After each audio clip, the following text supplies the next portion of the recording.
Hi everybody, my name is Alyssa Bombardier-Shaw and I'm the Outreach Manager here with Represent Women. And today I'm here with our Executive Director, Cynthia Richie Terrell, to ask some questions about the Women's Power Collaborative. So thanks for coming today. Of course, thank you.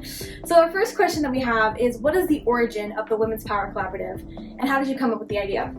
Yeah, that's a great question. I think its origins are really in a interesting coalition of women's representation organizations that Ann Moses and I and some others helped start after the 2016 election. And we gathered to assess the state of women's representation then. And a number of us were working on different aspects of the work. Many of the organizations that were involved represented pipeline organizations. And of course, as you know, Represent Women has always focused on the systems changes to get more women in office. So there was a really good interplay of those ideas and bringing together groups that worked on different things. And through that work, we started something called the State Network, which was a way to bridge the communication gap with women's representation groups in each state. So as you can imagine, big states might have a lot of organizations, a League of Women Voters or a chapter of Emerge or a conservative women's group trying to get started, but they weren't necessarily tied together through any platform or sharing information. So the original concept was to create the State Network to provide a way to communicate better with them, to learn from those groups that were working at the local, state, and sometimes federal level, and then provide them tools and resources. And as it worked out, the Reflect Us Coalition didn't continue as an entity, but Represent Women was super fortunate to inherit that state network. So we inherited a lot of names, we even inherited a little bit of an investment, and I think most importantly, we inherited the idea that it would be really good to connect with the groups that are working at the local level because they need support, they need expertise, they need resources and so forth. So that was great that Represent Women inherited that. And then we realized in talking about some of the gaps in the work that the women's representation community wasn't always very well connected with the democracy reform or good governance community. Sometimes groups like the League of Women Voters do that same kind of work, but quite often in any given state, there may be groups that are working hard to elect more women, but they're not really engaging with the democracy reform work and vice versa. So we thought, well, we'll bring those groups together. We'll provide a platform for better shared communication, same thing, but really trying to infuse the work around women's representation with more of a systems emphasis and strategy, and then bring women in who are such great advocates and practitioners, bring more women into the democracy reform movement at the state level. As we know, the democracy reform movement traditionally has not included a lot of women or a lot of younger people or a lot of people of color. So this is our contribution to making the democracy reform movement stronger and more robust and ideally more impactful. Yeah, that's amazing. I love that. Bridging those gaps between the different movements, I think is such an important piece of that puzzle. So given our current data on women's representation, and specifically our 2023 Gender Parity Index report, why is a platform like this important? Yes, well, the great to reference the Gender Parity Index, which really shows that while we have had some progress toward electing more women, the rates of progress are pretty minimal, and certain communities, rural women, Republican women, younger women, LGBTQ women, really are very underrepresented.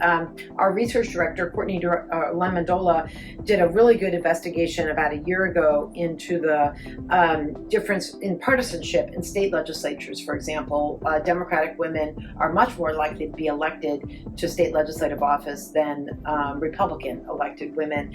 And so that, I think, illustrates that there are big parts of the communities that really aren't engaged and aren't getting the support they need to be involved in the work to elect more women. So I think the data confirms overall that women are underrepresented, but particularly some of those target communities are very underrepresented. And as we know, states, and I would say cities, are really supposed to be laboratories of democracy, where we're testing things out and seeing how they work and figuring out how to implement them and how to enforce them. So there's a lot of learning that can happen through people hearing the best practices at all levels of government and then trying to figure out how to apply them to their own community. Absolutely, absolutely. So what types of organizations are you hoping will be members of this collaborative? Well, I certainly I expect that a lot of our peers in the ranked choice voting and election reform communities will be part of it. We know they're interested in building bigger, stronger bases of support in their communities.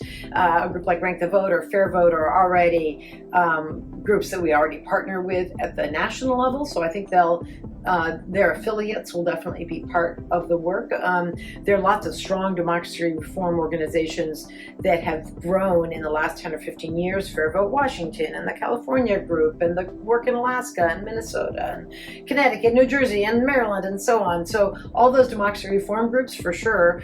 And then really any and all of the groups that are dedicated to getting more women elected who follow the rule of law and appreciate the Constitution, those are all the kinds of groups that we want to work with. But perhaps particularly groups that may represent communities who aren't really, don't have a very loud voice in the movement right now. So the communities of change groups in Oregon and New York City and elsewhere that are bringing in women of color and others who haven't had much of a voice at the table, we definitely want to be engaging and learning from them as much as possible. Yeah, absolutely.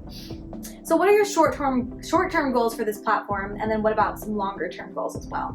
I think short-term goals really involve figuring out like what is needed, assessing like what do people need, and then trying to figure out a way to provide to fill that gap, and building a model that's replicable and scalable. I think we need to sort of test it out, in a small, and then we can build larger, but really want to make sure that we're listening carefully, hearing what practitioners and advocates need and want, and then figuring out how we can provide the tools and resources. And I think it's by design intended to include leaders at the national level, Erin Velarde or others who are working every day on this kind of work and can bring their expertise, and then leaders in communities who are working every day to figure out how to get more women on their school board or their county council. And so that interplay, learning between the two of them, I think that's what we really want to learn how to do,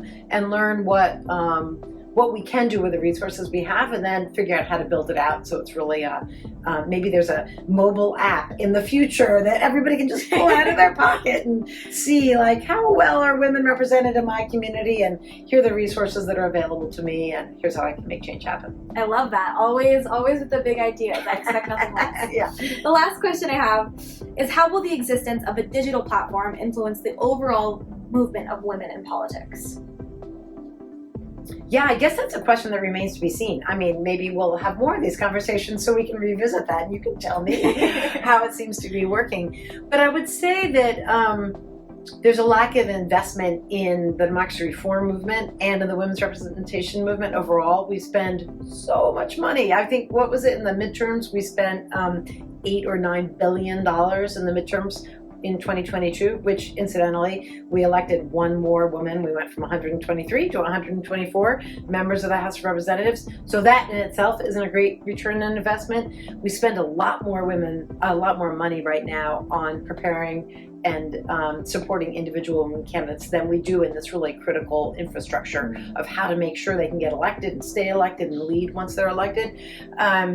So I hope that connecting a lot of these moving parts and building community and building relationships through this digital platform will drive more investment in the work overall, in all the groups and all the strategies, and will show that there's a stronger return on investment when we change a rule. And I'll leave you with the example, which I know you know well, but I'll repeat it anyway. In New York City, women were traditionally very underrepresented. There are 51 seats. For much of the last decade, they held about 12 of those, 27% of the seats. The introduction of term limits, which created open seats, and public financing, which enabled more women to run, and then ranked choice voting, which enabled more women to run without splitting the vote, combined with this amazing group led by Jessica Holler, New Majority New York City, showed, wow, that's a powerful combination of tools. And now women hold 61% of seats on the New York City Council, and the majority of whom are women of color under 40. And we did a report recently documenting their legislative impact. So I would say that there's a greater return on investment for all of our precious money and our time on figuring out the kinds of structures which enable more women to run, win, serve, and lead. Absolutely, I couldn't agree more. Well, go check out the Women's Power Collaborative, and thank you so much for coming in today. Thank you, and thanks to all of you.